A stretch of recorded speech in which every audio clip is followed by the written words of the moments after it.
ఒక్కసారి కొమ్మూరి గోల్డ్ కి కాల్ చేయండి. తాకట్లో ఉన్న మీ బంగారాన్ని విడిపించి మార్కెట్ ప్రైస్ కి వాళ్ళు కొనుక్కుని మిగతా డబ్బులు మీకు ఇచ్చేస్తారు. అందరికీ నమస్తే, వెల్కమ్ బ్యాక్ టు మనం టీవీ. నేను మీ రమ్య. విజయ్ ప్రమాణ స్వీకారం ఎందుకు ఆగిపోతుంది? విజయ్ వెనకాల ఏమైనా కుట్రలు జరుగుతున్నాయా? అవుతుంది అని కొంతమంది అంటుంటే అవ్వదు అని రకరకాల విషయాలు అయితే బయటికి తెలుస్తున్నాయి. బట్ ఓవరాల్ గా అసలు విజయ్ ప్రమాణ స్వీకారం అవుతుందా అవ్వదా, ఈ రోజు లేట్ అవ్వడానికి గల కారణాలు ఏంటి, ఇదంతా కూడా ఈ రోజు మనతో పాటు సీనియర్ జర్నలిస్ట్ కట్ట కార్తిక్ గారు చెప్తారు. నమస్కారం అండి. సో విజయ్ ప్రమాణ స్వీకారం లేట్ అవుతుంది, ఇలా లేట్ అయిన కొద్ది ప్రజలలో అనేక రకాల సందేహాలు అయితే రావడం జరుగుతుంది. మరి మీరేమంటారు? నిజంగా విజయ్ ప్రమాణ స్వీకారం సీఎంగా చేసే అవకాశాలు ఉండొచ్చా, లేకపోతే డిఎంకే అన్న డిఎంకే వాళ్ళు ఏమైనా పార్టీలు మర్జ్ అయిపోయి విజయ్ని ఏమైనా వెనుకకు తోసే అవకాశం ఉన్నట్లుగా ఏమైనా కనిపిస్తుందా? నిజానికి లెక్క ప్రకారం అయితే ఈ పార్టీకి విజయ్ తమిళనాడు సీఎంగా ఉండాలి. ఇవాళ ఉదయం 10 గంటలకు ప్రమాణ స్వీకారం జరిగి ఉండాలి పెట్టుకున్న ముహూర్తం ప్రకారం అయితే. కానీ గవర్నర్ నిరాకరించటం వల్ల విజయ్ తలపతి ప్రమాణ స్వీకారం ఆగిపోయింది. ఎందుకు గవర్నర్ నిరాకరించాడు? ఆయన ఏమంటాడంటే, నాకు నీ దగ్గర 118 మంది ఎమ్మెల్యేలు ఉన్నట్టు చూపించు అని అంటాడు. నేను చూపిస్తాను, అసెంబ్లీలో చూపిస్తానని విజయ్ అంటాడు. అసెంబ్లీలో చూపిస్తానని విజయ్ అంటాడు, లేదు నా దగ్గర చూపిస్తాను నేను ప్రమాణ స్వీకారం చేపిస్తానని గవర్నర్ అంటాడు. ఇప్పుడు బలపరీక్ష గవర్నర్ దగ్గర చేసుకోవాలా, అసెంబ్లీలో చేసుకోవాలా అనకాడ ఈ మొత్తంగా విజయ్ ప్రమాణ స్వీకారం ఆగిపోయింది. సార్ ఇప్పుడు చూసుకుంటే అయితే ఇక్కడ కీలకమైన విషయం, తమిళనాడులో బీజేపీ గెలిచింది కేవలం ఒక్క సీటు. కానీ గవర్నర్ ద్వారా విజయ్ మీద గేమ్ ఆడుతుందా? దీనికి గల కారణాలు చాలా ఉండొచ్చు. బీజేపీ గేమ్ ప్లాన్ కి విజయ్ ప్రమాణ స్వీకారాన్ని అడ్డుకోవాలి, విజయ్ని ఇబ్బంది పెట్టాలి, విజయ్ కాంగ్రెస్ తో కలిసి ఉన్నాడు కాబట్టి ఆ ప్రభుత్వ ఏర్పాటును వీరంత వరకు జాప్యం చేయాలి. వీరంత వరకు జాప్యం చేస్తే తమిళ పార్టీలు వాళ్ళు కొట్టుకుంటా ఉంటారు. కొన్ని పార్టీలు చీలిపోతా ఉంటాయి, కొన్ని పార్టీలు రాజీనామాలు చేస్తూ ఉంటాయి, కొన్ని కూటములు కూలిపోతా ఉంటాయి. సో జరిగేటువంటి దాన్ని మనం ఎంజాయ్ చేద్దామని ఢిల్లీ పెద్దలు ఏమైనా భావిస్తున్నారా? అయితే చెప్తున్నా, ఇది ఫస్ట్ టైం కాదు. ఇలా గవర్నర్ ద్వారా బీజేపీ గేమ్ ఆడటం అనేది తమిళనాడులో ఫస్ట్ టైం కాదు. గతంలో జయలలిత చనిపోయిన తర్వాత అప్పుడు పొలిటికల్ వ్యాక్యూమ్ వచ్చిన సందర్భంలో కూడా ఇదే రకమైనటువంటి దాన్ని బీజేపీ అప్పుడు గవర్నర్ ద్వారా ప్లే చేసింది అనేటువంటి ఆరోపణలు ఉన్నాయి. ఆ రోజు కూడా శశికళ ముఖ్యమంత్రిగా ప్రమాణ స్వీకారం చేయడానికి సిద్ధమయ్యారు, ఎమ్మెల్యేల మద్దతుతోటి, అన్నాడీఎంకే ఎమ్మెల్యేల మద్దతుతోటి. కానీ దాన్ని డిలే చేశారు అప్పుడు గవర్నర్. డిలే చేస్తే ఒక వారం లోపు అనుకుంటా డిలే చేస్తే, ఆ లోపు శశికళకు ఉన్నటువంటి కేసు, పాత కేసు ఏదో తేలిపోయింది, ఆమె జైలుకు పోయింది. శశికళ ముఖ్యమంత్రిగా ఉండాల్సింది పోయి జైలుకు పోయింది. తర్వాత ఆ పార్టీ పళనిస్వామి, పన్నీర్ సెల్వం, దినకరను, శశికళ ఇన్ని వర్గాలుగా ఆ పార్టీ ముక్కలు చెక్కలైపోయింది. అంతిమంగా అటు కొట్టుకొని ఆ పార్టీ బీజేపీ చేతుల్లోకి వెళ్ళిపోయింది.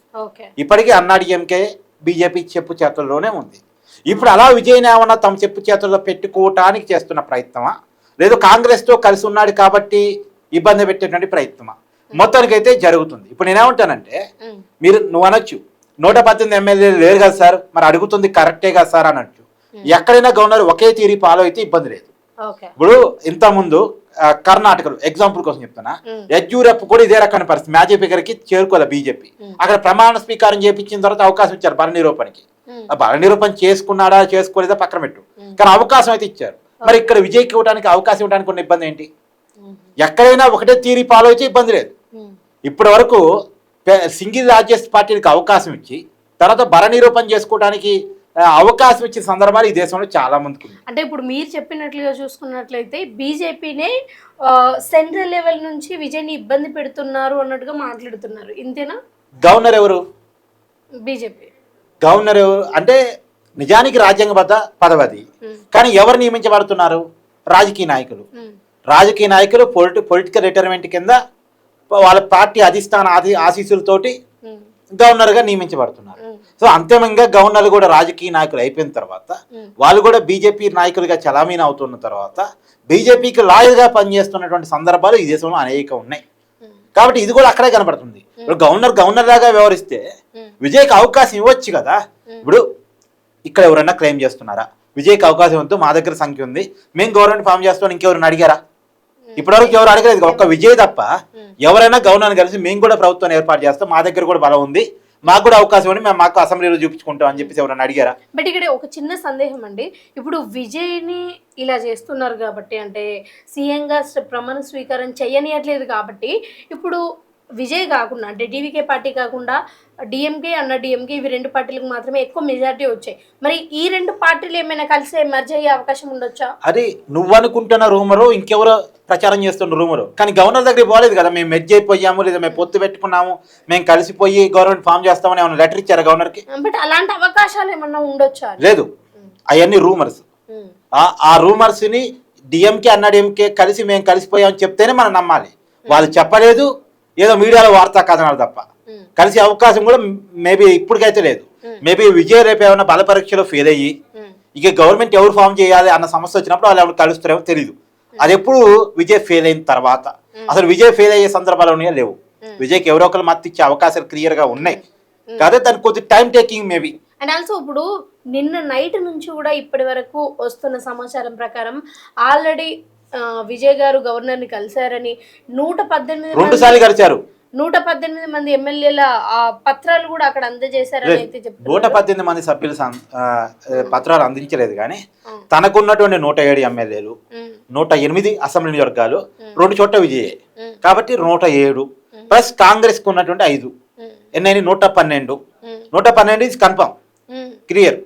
తర్వాత ఇంకొక 6 కావాలి. 6 అంటే కమ్యూనిస్టులు 4, ఇంకొక పార్టీ ఉంది అక్కడ, ఇండిపెండెంట్ పార్టీ కదా, అక్కడ చిన్న పార్టీ లోకల్ పార్టీ ఉంది. వాళ్ళు ఒక 2 వాళ్ళు కొంత రెడీ అవుతున్నట్టుగా కనబడుతుంది. మేబీ రేపేళ్ళు వాళ్ళు అనౌన్స్ చేస్తారేమో. కాకపోతే ఇక్కడ ఉన్న సమస్య ఏంటంటే విజయ్ తప్ప మిగతా చిన్న చితక పార్టీలు అన్ని ఇప్పుడైతే మనం మాట్లాడుకుంటున్నామో, పిఎంకే ఎగ్జాంపుల్ 4 సీట్లు ఉన్నాయి, వాళ్ళు అన్నాడీఎంకే కూటమిలో ఉన్నారు. తర్వాత ఇంకా కమ్యూనిస్టులు 4 ఉన్నారు, వాళ్ళు డిఎంకే కూటమిలో ఉన్నారు. ఇంకొక పార్టీ ఉంది, వాళ్ళు డిఎంకే కూటమిలో ఉన్నారు.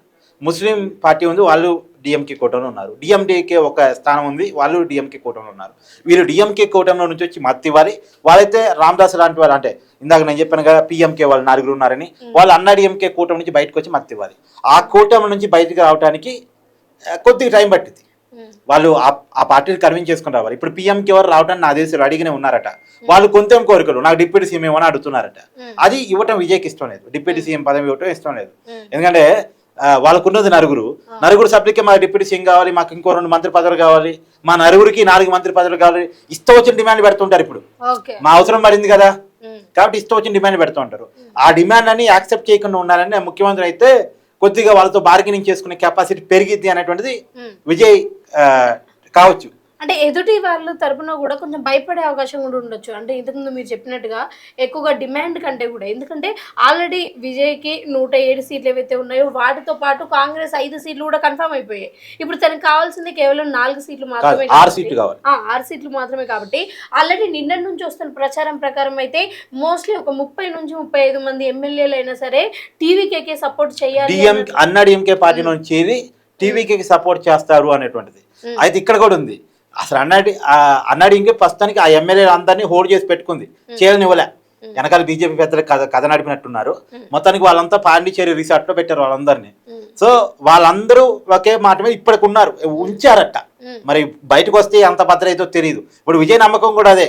వాళ్ళు బయటకు ఇప్పుడు అసెంబ్లీ పెట్టారనుకో, పుదుచ్చేరి లోపల ఉంటారుగా, ఆ పుదుచ్చేరి రిసార్ట్ లో ఉంటారుగా, అసెంబ్లీకి వస్తారుగా.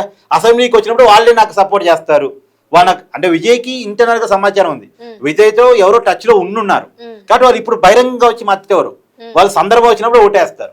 అందుకని సందర్భం వచ్చినప్పుడు బలపరీక్షలో నేనే నెగ్గుతా, నాకు గవర్నర్ అవకాశం ఇస్తే చాలు అని విజయ్ అభిప్రాయం కావచ్చు. కాకపోతే ఇక్కడ బీజేపీ మాత్రం గేమ్ ఆడుతుంది.